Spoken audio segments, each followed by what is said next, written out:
change. Greatest engineering undertakings in the history. Freedom came under attack.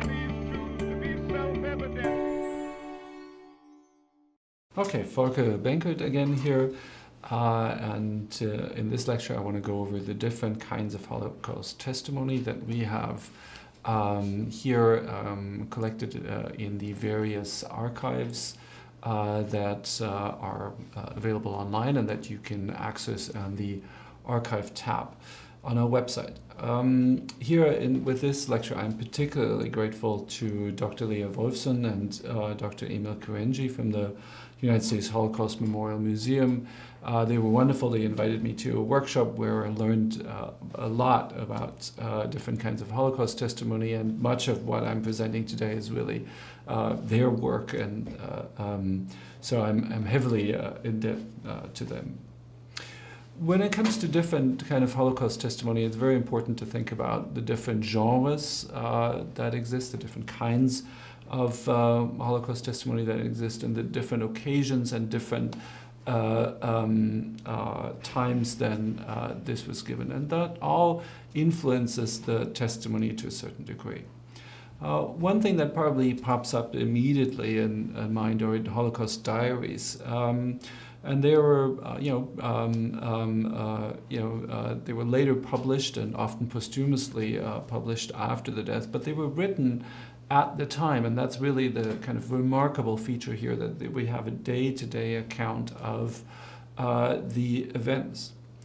They were written for very different purposes and audiences. So, for example, here you see an image, this beautiful painting and this handwritten diary of Elisabeth Ohrenstein, who was a child who was rescued on a Kindertransport. Some children were allowed to leave Nazi Germany and Austria and were brought to England. And she was on one of these transports, and she wrote about arriving in England, missing her family, who did not survive. And that's unpublished, but you can access it through the Holocaust Memorial Museum. But other accounts are, of course, written with kind of different things in mind. So Anne Frank, for example, she had aspirations to become a journalist. She wrote very carefully. She wrote, very purposely, and she wrote about many things, but also her personal relationships to her family, confined in this hiding space. She also wrote about, she's a teenager. She writes about love, and so we really get the glimpse of this life that goes on despite the ever greater confinement, the ever greater fear, the ever greater amount of persecution that she is subject to. There are other accounts, for example, Chaim Kaplan's Scroll of Agony in 1965, who also did not survive. He was a widely respected Jewish community leader, an educator, and a scholar who chronicled the horrors of the Warsaw Ghetto, and his purpose was really to give testimony to the story needs to survive even if I cannot survive. And it is a desperate, an excruciating account of the horrors that he sees daily, and his attempts to alleviate these horrors and his inability to help. So all of these diaries are in a sense an act of resistance, because the diarists take great risks doing this under Nazi occupation. But one of the things that really informed Chaim Kaplan's work is to leave a testimony, to leave it behind. The story must come out of this. And the people who give this testimony in diaries are widely different age groups. They're widely different educational backgrounds. They can express themselves in very different ways. They write in different languages. So we really have to bear in mind these enormous diversity in this. What we get, though, is really the story of a one-to-one event of these days. We see their misery, we see their despair, but we also see the hope that things might get better. When we look at things released after the event, after the Holocaust, then of course we also need to think about courtroom testimony. And given the variety of trials, there's also different testimony. And the first trials occur already in Poland in 1947 that about the people who worked there in the SS in Auschwitz. For example, Olaf Höss, one of the commanders of Auschwitz, was sentenced to death in this trial. Other trials, for example, the trial against Adolf Eichmann in Jerusalem in 1961, a widely televised, recorded, very meticulously planned and put together trial, also featured enormous amount of testimony of survivors.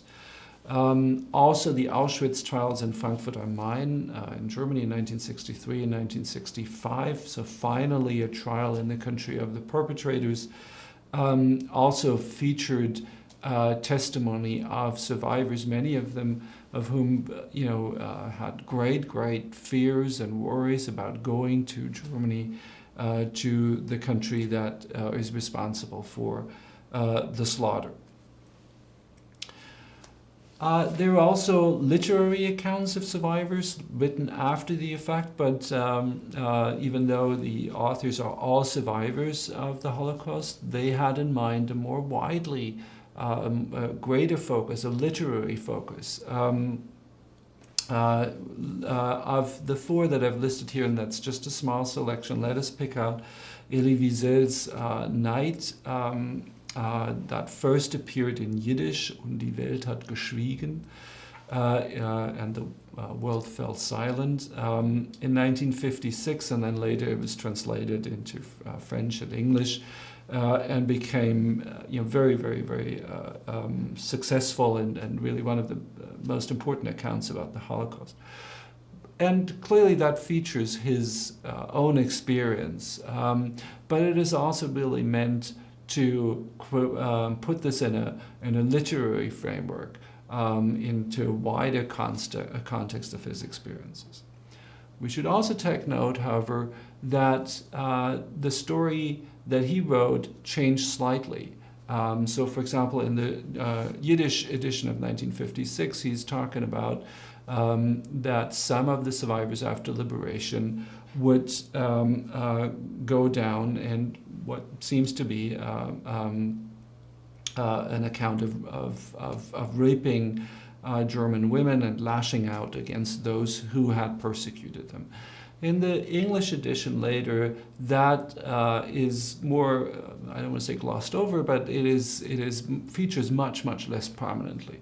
So here too, we should take note of the fact that literary accounts can also vary over time and in languages and audiences they were published for.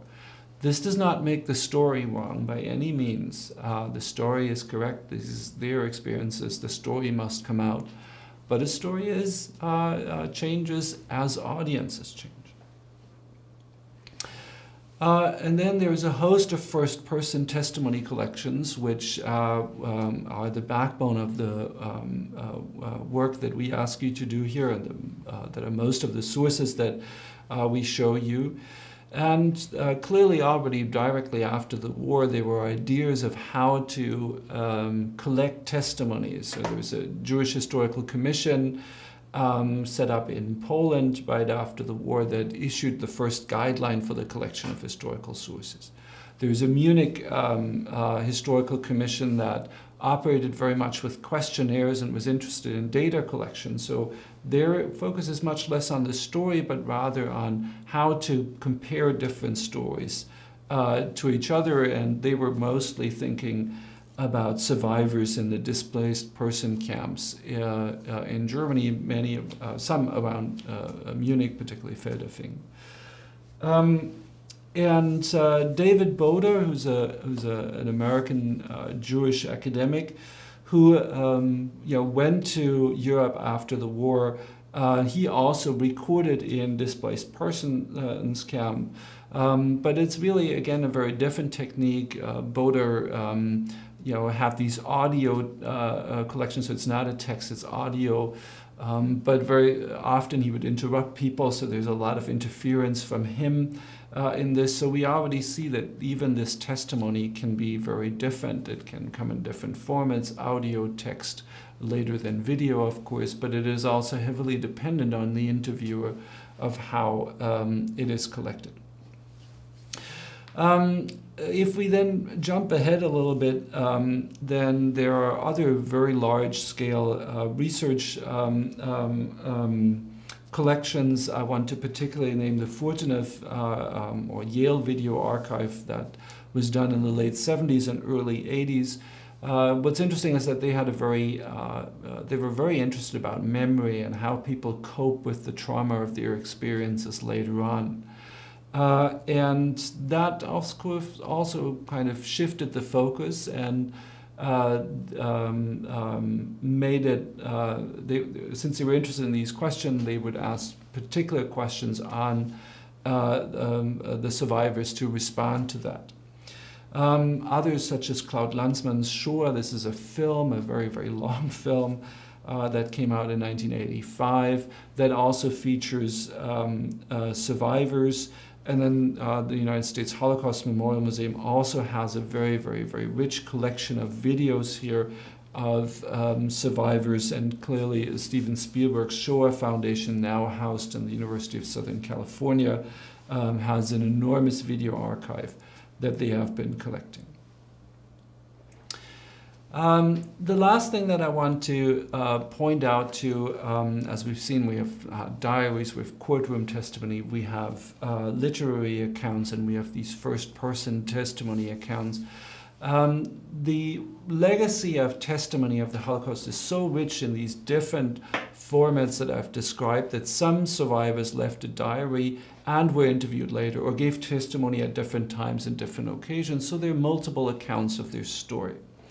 And it is very important to note that their story is remarkably consistent.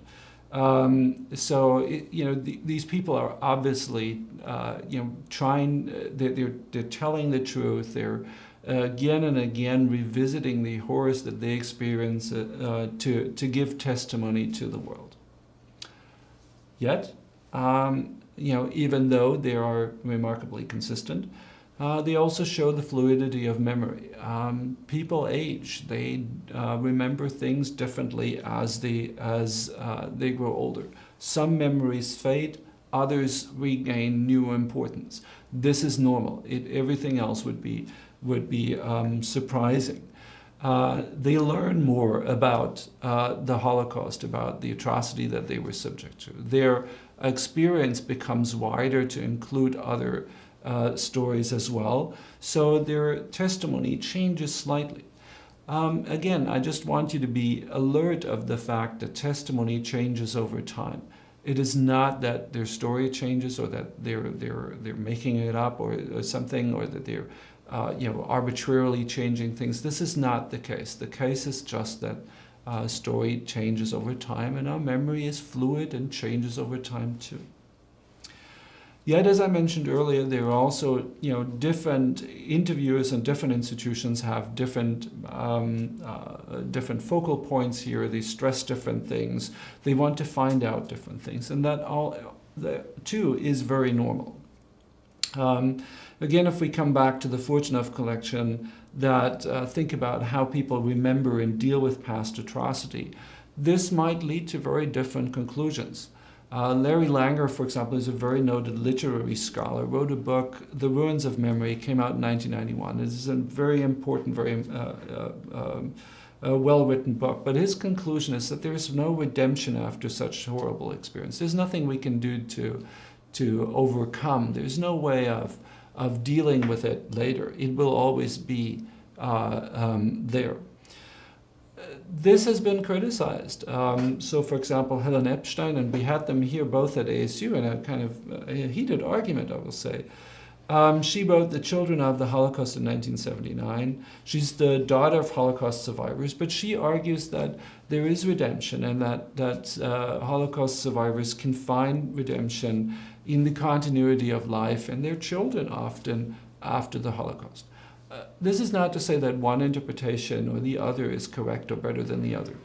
What I do want to say is that it is important to understand for what reason, by whom, when testimony is taken, because that does influence the story ever so slightly, and as such, it also influences our interpretations of the event.